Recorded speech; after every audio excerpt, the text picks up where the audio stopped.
noticias toman el protagonismo. Comienza Informe RCR.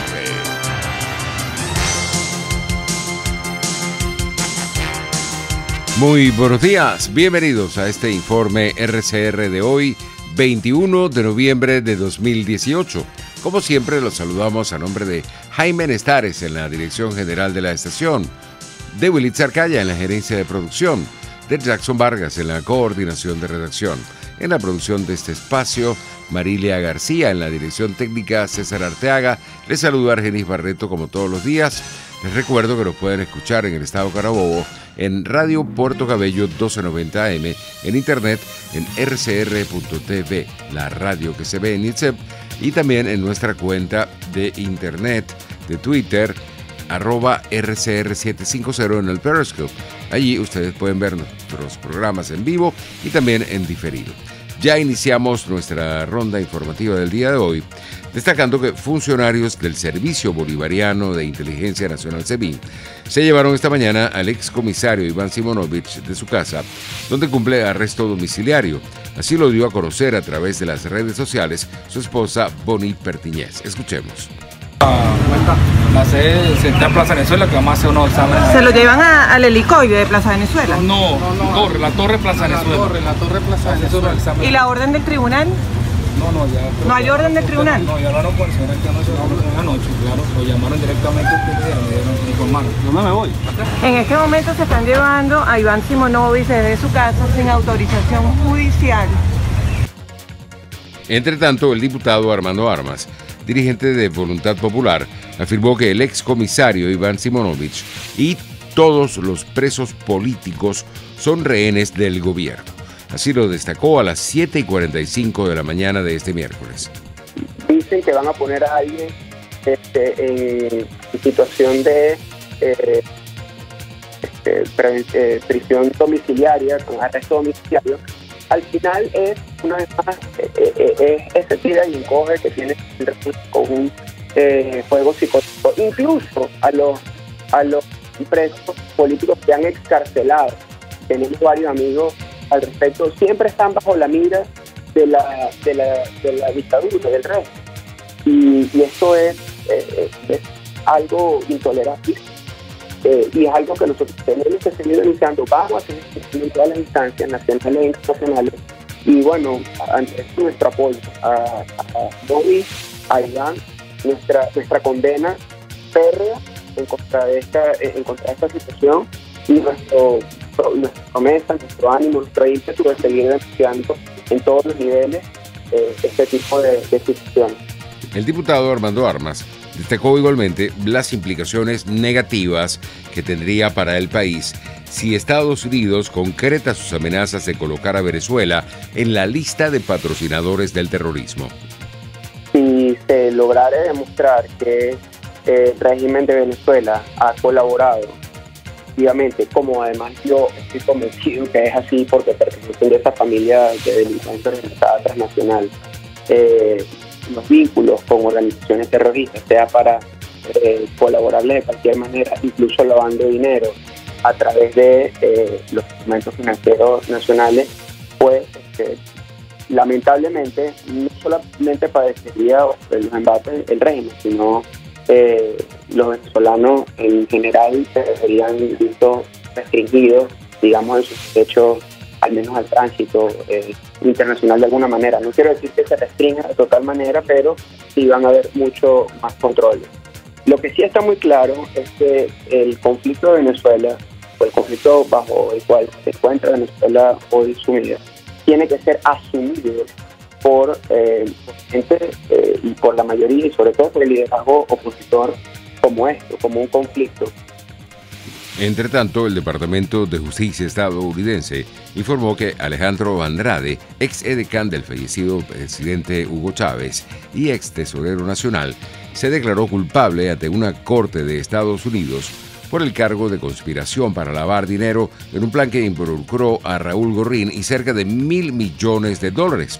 Andrade se declaró culpable ante la Corte en septiembre de 2017 en un caso que estaba bajo reserva y se levantó el martes. Ese mismo día también se levantó la reserva judicial a la declaración de culpabilidad que hizo en marzo de este año Gabriel Arturo Jiménez, implicado en el mismo plan de lavado de dinero. Es de destacar que Raúl Gorrín, propietario en nuestro país del canal de televisión Globovisión, fue acusado en agosto de 2017 por violar las leyes anticorrupción de Estados Unidos, conspiración y blanqueo de capitales en el mismo esquema de Andrade y Jiménez. 9:06. Tenemos más informaciones para ustedes. El diputado William Dávila, integrante de la Comisión de Política Exterior del Parlamento, explicó esta mañana a través de RCR cuál es la situación de los venezolanos que están en este momento en condición de refugiados en el estado brasileño de Roraima. En esa zona hay muchas necesidades, ¿no?, en cuanto a suministro de agua, atención médica, etcétera. Sin embargo, las Fuerzas Armadas brasileras han establecido refugios especiales, abrigos que llaman ellos, shelters, tienen una denominación en lo que es la terminología de ACNUR. Hay presencia de ACNUR, de la Organización Internacional de Migración, organizaciones no gubernamentales, sector empresarial. Estuvo presente el gobernador electo Antonio Denarium, parlamentarios de la zona. Estuvimos allí viendo todo, tanto en Boavista como en Pacaraima, y algo muy importante, representantes de la etnia Guayú, de la etnia Guarao, que vienen del estado de Delta, Namacuro, con un fenómeno nuevo que está sucediendo, y es la población que está huyendo de la violencia. Todos los que están allí están huyendo de la catástrofe social, la catástrofe económica que estamos viviendo, pero ahora se agrega ese fenómeno nuevo que es la violencia guerrillera en toda esa zona del Delta, del estado de Amazonas, del sur de Bolívar, etcétera, todo lo que se ha denominado el arco minero, toda esa penetración guerrillera que hay en la zona. Por otro lado, el diputado William Dávila destacó la importancia de no reconocer los embajadores que ha nombrado el gobierno porque no han sido designados por el Parlamento. En el sentido de que la Asamblea Nacional debe dar la aprobación pues de las designaciones que haga el Ejecutivo Nacional de los embajadores. Eso no ha pasado por la Asamblea Nacional. Ha salido una lista de personas que han sido designadas para el Vaticano, para diferentes partes de América, del norte, de América del Sur, de América del Caribe, de Europa. Pero para tratar de hacerle un fraude a la Constitución, el gobierno o este régimen utiliza la figura de encargados de negocio. Entonces, de esa manera tratar de burlar la competencia, el ejercicio de control que tiene la Asamblea Nacional de acuerdo con la Constitución, y por supuesto, ahí están violando la Constitución, es un fraude de la Constitución. Y en otro caso están nombrando directamente embajadores, de manera tal de que aún más están violando la Constitución, porque es una disposición expresa que señala que justamente la Asamblea Nacional es la que tiene que dar la aprobación de esa persona seleccionada por el Ejecutivo Nacional para que vaya a fungir como embajador en una determinada región. 9:09, cambiamos de tema. Marlon Díaz, presidente de la Federación de Centros Universitarios de la Universidad de Carabobo, destacó cómo hace 7 días los estudiantes de esta alma mater pudieron vencer la violencia del gobierno y obtener la victoria que lo llevó a ser el nuevo titular de ese cargo. Así lo expresó a las 7:10 de la mañana de este miércoles. Precisamente este 14 de noviembre, hace ya una semana, hoy se cumplen 7 días de este proceso electoral que vimos en la Universidad de Carabobo, un proceso electoral donde fue una gran afluencia de estudiantes a ejercer su derecho al voto, incluso más de lo que nosotros esperábamos como dirigencia estudiantil. Más de 7.000 estudiantes asistieron a votar, y bueno, esto definitivamente estaba siendo una fiesta electoral hasta que llegaron grupos armados y violentos a la Universidad de Carabobo en camionetas pick-up totalmente sin identificación alguna, sino nada más algunos con funcionarios del tren ejecutivo regional y municipal también de ahí del municipio de Naguanagua, de donde queda la Universidad de Carabobo, y precisamente esto fue lo que generó un gran terror en la comunidad universitaria, ya que estos sujetos se encontraban fuertemente armados, no nada más con armas de asalto, sino con armas de guerra en nuestro campo universitario, que esto, bueno, definitivamente sembró el terror, sembró el pánico en nuestra casa de estudios, pero los estudiantes se antepusieron ante estas circunstancias y bueno, hoy podemos decir que vencimos el miedo, que vencimos el terror y que hoy en día presidimos la Federación de Centros Universitarios y la gran mayoría de los centros de estudiantes actuales ayer fueron juramentados también nuestros compañeros consejeros universitarios y bueno, definitivamente un día lleno de terror, un día lleno de angustia, pero también un día lleno de júbilo universitario. En este sentido, Marlon Díaz agradeció el respaldo que recibieron los estudiantes de esta universidad de parte del secretario general de la OEA, Luis Almagro.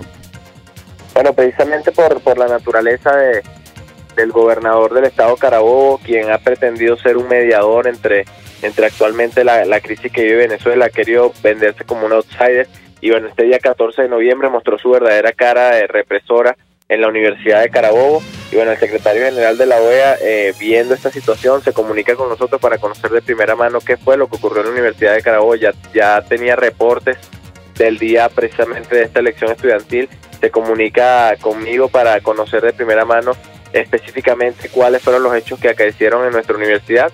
Y bueno, efectivamente tuvimos una conversación bastante amena, una conversación bastante profunda acerca de lo que ocurrió ese día y precisamente la OEA está bastante pendiente de cómo se desenvuelven estos procesos electorales, específicamente en la Universidad de Carabobo, donde vivimos este proceso de terror. Bueno, quizás en Venezuela no se ve tanto así por el gran índice de inseguridad y de violencia que tenemos, pero en otros países hablar de armas de guerra, una universidad autónoma, una universidad pública, es hablar de quizás algo más, bueno, de otro nivel. Y eso lo entendieron así en la OEA y lo entienden así también en muchos países del mundo que se han solidarizado con nosotros y que también han recibido las denuncias con bastante preocupación de lo que está ocurriendo en nuestra Universidad de Carabobo, en un estado donde históricamente la universidad ha sido un bastión de lucha y de democracia interna. Este miércoles, Pablo Aure, secretario general de la Universidad de Carabobo, habló sobre el ataque perpetuado dentro de la Casa de Estudios hace una semana, en el que estudiantes fueron secuestrados dentro del recinto por grupos irregulares. Mediante sus declaraciones compartidas vía Twitter, Aure aseguró que el autor detrás de los hechos violentos fue el gobernador del estado Carabobo, Rafael Lacaba, y como cómplices necesarios, la policía de Carabobo y los jefes de la Fuerza Armada Nacional. Asimismo, expresó mediante un video que posee material en el que aparece el secretario general de gobierno en las instalaciones de la universidad y exigió a la Fiscalía un informe sobre los hechos. 9:13. Hilda Rubí, exsecretaria general de la Federación de Centros Universitarios de la Universidad Central de Venezuela, aseguró que el presidente Nicolás Maduro perderá la legitimidad de su cargo a partir del próximo 10 de enero. Que no hemos reconocido el proceso electoral del pasado 20 de mayo. Lo que nosotros creemos es que es momento de articular los sectores democráticos, que es lo que hemos avanzado desde el Congreso Nacional de Juventudes, desde el Frente Amplio y desde las instituciones democráticas. Nosotros estamos articulando a todos los sectores, porque esto no se trata solamente de los políticos, esto se trata de los sectores sociales, de los gremios, de los estudiantes, de los ciudadanos, de la ama de casa, y es lo que hemos estado trabajando. El gobierno está muy claro de que sus días están agotados. Aquí hay una realidad, hay 9 de cada 10 venezolanos cada día descontentos, hay una realidad. Ante el mundo se vio quiénes son los violentos, quiénes son los agresores, quiénes son los que todos los días torturan al pueblo venezolano tras no dejarle permitir el canal humanitario, donde todos los días se nos mueren 20 venezolanos aproximadamente, sea por desnutrición, sea por enfermedades. En fin, en Venezuela el mundo está muy claro de quiénes son los que hoy dicen gobernar Venezuela, y los que han hecho es una dictadura que ya lleva más de 20 años. A las 7:20 de la mañana de este miércoles, Hilda Rubí, exsecretaria general de la Federación de Centros Universitarios, enfatizó a las 7:30 de la mañana que el gobierno está cada día más contra la pared y lo único que le queda es la violencia para mantenerse en el poder. Que los mecanismos que intentó el gobierno nacional, por ejemplo, ellos decían que en 100 días iban a solucionar el tema económico, hoy estás viendo que es mentira, donde hoy nuevamente el tema de la inflación nos comió, donde hoy nuevamente la escasez vuelve a aparecer, donde nuestros hospitales siguen teniendo falta de insumos, y es cuando vemos las medidas desesperadas del gobierno nacional, por ejemplo, lo que ocurrió en la Universidad de Carabobo cuando los estudiantes salieron a defender. Esos son los mecanismos de cuando están acorralados, buscar la violencia, no desconocer, inventarse medidas que no tienen ninguna solución. Esas son las medidas de desespero del gobierno, y aquí todos estamos claros. Mira, hoy existe una realidad, que es que cuando tú te metes a los sectores populares, tú te metes a Caricuao, te metes al 23 de enero, te metes a Catia, te metes al Valle, la gente no está con esto que llamaron revolución. Entonces, el gobierno aquí está muy clarito de cuál es el sentir popular. Lo que nosotros queremos hacer, evidentemente, es un llamado a todas las fuerzas democráticas de Venezuela, porque es momento de unidad, es momento de unión, es momento de articularse y de avanzar. 9:16. Américo de Gracia, diputado a la Asamblea Nacional por el Estado Bolívar, rechazó cómo el gobierno está entregando a China las empresas básicas de Guayana. Así lo indicó a las 8:20 de la mañana de este miércoles. El reporte lo han hecho los propios trabajadores, tanto en Sidor, en la ferrominera no es que se la van a entregar, en la ferrominera se la entregaron ya hace algunos años, son prácticamente las empresas chinas las que operan de manera directa en la ferrominera y son las que de alguna manera obtienen la ganancia de la ferrominera, se la llevan las empresas chinas y a nosotros nos dejan el hueso.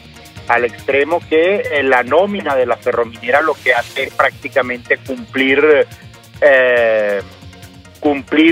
horario, si es que en algunos casos lo cumple, porque no hay ni siquiera transporte para acercarse a cumplir horario dentro de las empresas básicas. Y esa es la situación que ocurre con la situación que ocurre con Minerbank y los turcos, esa es la situación que ocurre con los chinos y la ferrominera, y probablemente es lo que ocurre con el resto de las empresas básicas, que tanto se cacareó que no había que privatizarla y fuimos a peor. El diputado Américo de Gracia, dirigente de la Causa R, destacó igualmente la forma como le están pagando con alimentos los salarios de los trabajadores de Ferrominera y de Sidor. El mejor ejemplo de eso es que están pagando en especie, aquel que nosotros nos reíamos cuando se hablaba del trueque. Bueno, pagar la nómina con huevos, y estoy hablando literalmente, con yemas de gallina. O sea, con eso le pagan con potes de sardina y con mortadela de fiambre. Es como le están pagando la nómina a los trabajadores tanto de la ferrominera como de Sidor. Moléstese quien se moleste.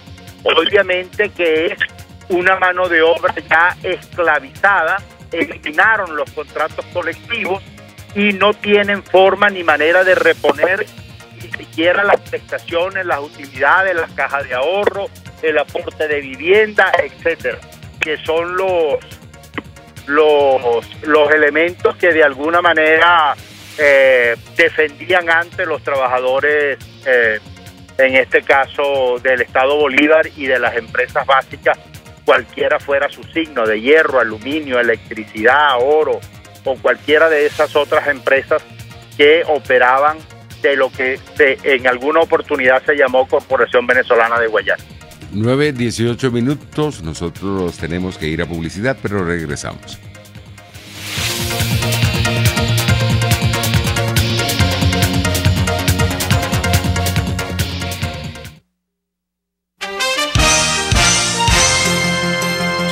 Usted escucha Informe RCR por su 750 AM. Puedes seguirnos en nuestras redes sociales. En Twitter, @RCR750, la radio que se ve. Les habla Rafael del Rosario, concejal de Chacao. La mayoría de los venezolanos dependen exclusivamente del servicio de transporte público para llegar a sus hogares, empleos o centros educativos, y se ven obligados a hacerlo en unidades inadecuadas. Aparte de eso, sin efectivo, el Estado debe garantizar a sus ciudadanos un transporte eficiente, digno y accesible. ¿Qué esperas? Haz valer tus derechos. En el restaurante Lolo, además de saborear, degustar exquisitos platos de carnes, pescados, mariscos, aves, arroces y más, también puedes ver y disfrutar los juegos de fútbol mundial o de cualquier otro deporte o competencia entre familiares y amigos. El bar restaurante Lolo está en la urbanización Santa Mónica, avenida Teresa de la Parra, calle Rufino Blanco Fombona, pasando el centro comercial a la derecha. Bar restaurante Lolo, poquito, pero sabroso. Moisés Naim en Efecto Naim. Hola, soy Moisés Naim desde Washington. Conéctese a rcr.tv También nos puede seguir por @EfectoNaim en Twitter y estamos en Facebook y en Instagram. Y no olvide que puede disfrutar todos los contenidos del programa cuando usted quiera, suscribiéndose a nuestro canal de YouTube. Nos vemos en la radio. Los miércoles y viernes a las 7 de la noche. Solo por RCR 750 AM. Dosis Alternativa es una ventana abierta donde usted hallará respuestas a diversos temas de salud que nos preocupan. ¿Cuál es el problema con la próstata? Después de los 40 años, aproximadamente un 40% de la población masculina empieza a tener problemas. Entre esos problemas grandes tenemos el famoso cáncer de próstata, que es el primer cáncer en el hombre. Y después de eso tenemos enfermedades muy comunes que son la prostatitis, que antes de los 40 años y después de los 40 años dependiendo de la patología, y también tenemos infecciones asociadas y el crecimiento de la próstata. Dosis Alternativa les hace llegar de una manera sencilla y amena la orientación de profesionales que necesita para comprender y manejar correctamente situaciones de nuestro día a día. Cuando yo salgo a buscar una persona con quien quiera comprometerme, casi siempre lo voy a buscar desde mis experiencias y desde mi historia de mis padres. ¿Por qué? Porque la primera historia de amor que yo conozco en la vida es la historia de amor de mis padres. Y desde esa situación con mis padres, yo voy a aprender a amar.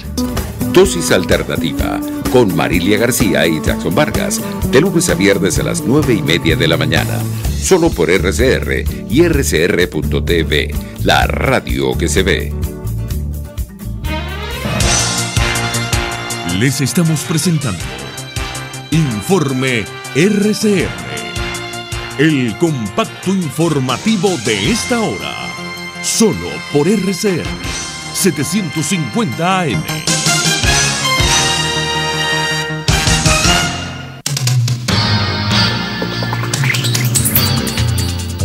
Nueve y 22 minutos. En materia internacional tenemos que el gobierno de Argentina desplegará un operativo de seguridad sin precedentes en la historia del país para la celebración dentro de 10 días de la cumbre del G20, que reunirá en Buenos Aires a los jefes de Estado de las mayores economías del mundo.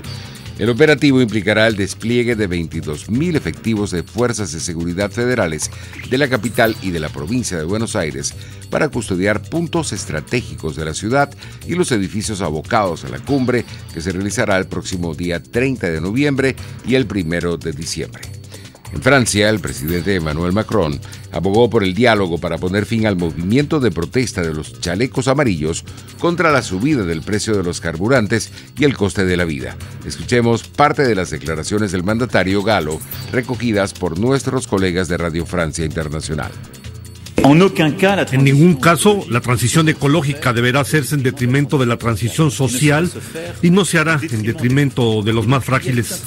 Entonces, hay que hacer un trabajo de acompañamiento, porque, hay que decirlo también, durante décadas dejamos instalar en nuestro país una situación en la que la precariedad social se acompañaba de la precariedad energética, donde las personas más modestas habitaban en viviendas mal aisladas y circulaban en los automóviles más contaminantes y más consumidores de combustible. Esto no lo descubrimos hace 6 meses. Entonces, al mismo tiempo que hacemos esa transición, hay que explicar lo que es esta situación, sostener a esas personas, acompañarlas, tener los dispositivos adecuados y, lo digo con mucha claridad, no abandonarlas. Ahora vamos a Japón, donde en el marco de una investigación por disimulación de ingresos fue detenido Carlos Ghosn, una figura admirada en la industria por haber llevado a la alianza Renault-Nissan-Mitsubishi Motors, utilizando recortes de gastos drásticos para conseguir la rentabilidad de las empresas. Más detalles con nuestros colegas de Radio Francia Internacional. El Ghosn Shock es el término que la prensa japonesa ha acuñado para clasificar la información de la que promete ser la noticia corporativa más chocante de 2018. El diario japonés Asahi Shimbun señaló que la detención del ejecutivo el pasado lunes por parte de la policía japonesa podría ser el resultado de una estrategia de Nissan para frenar el control del fabricante nipón por parte de su socio francés Renault. El gobierno francés, propietario de parte de Renault, tendría interés en que Nissan trasladara manufacturas a Francia y creara empleo, según el rotativo. Además de ocultar casi la mitad de su millonaria compensación entre 2010 y 2014, Ghosn habría dejado de declarar pagas extraordinarias que empezó a recibir en el año 2010 y cuyo total asciende a unos 30 millones de euros. El también directivo de Mitsubishi Motors habría asegurado a los empleados de Nissan que las cantidades percibidas por un sistema de apreciación de acciones eran información privada. Las condenas japonesas máximas por delitos fiscales son de 10 años o multas de 77.000 euros. El papel de Gon como salvador del segundo fabricante japonés del motor y reformador del sistema empresarial nipón lo había convertido en este país en una leyenda digna de numerosas biografías, programas documentales, estudios académicos y hasta populares series de manga. Desde Tokio, para Radio Francia Internacional, les informó Gonzalo Robledo. El Departamento de Defensa de Estados Unidos estima que el coste del despliegue de tropas en la frontera con México podría suponerle unos 72 billones de dólares a las arcas del Estado.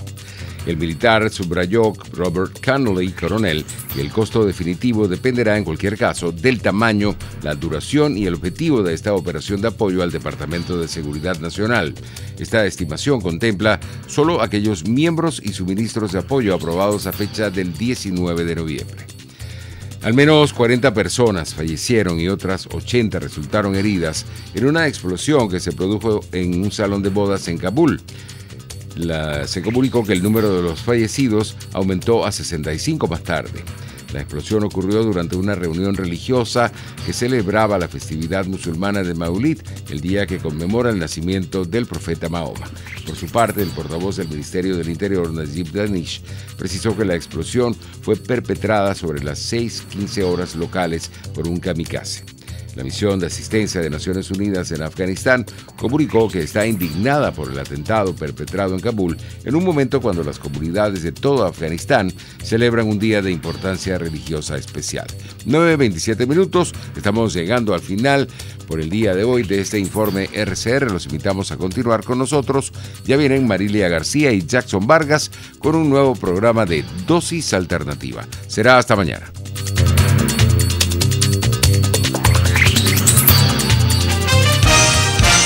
Hasta aquí este compacto noticioso.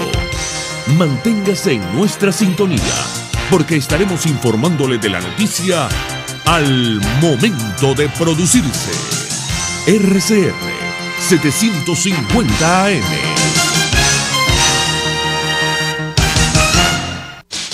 En RCR somos vanguardia. Toda la programación de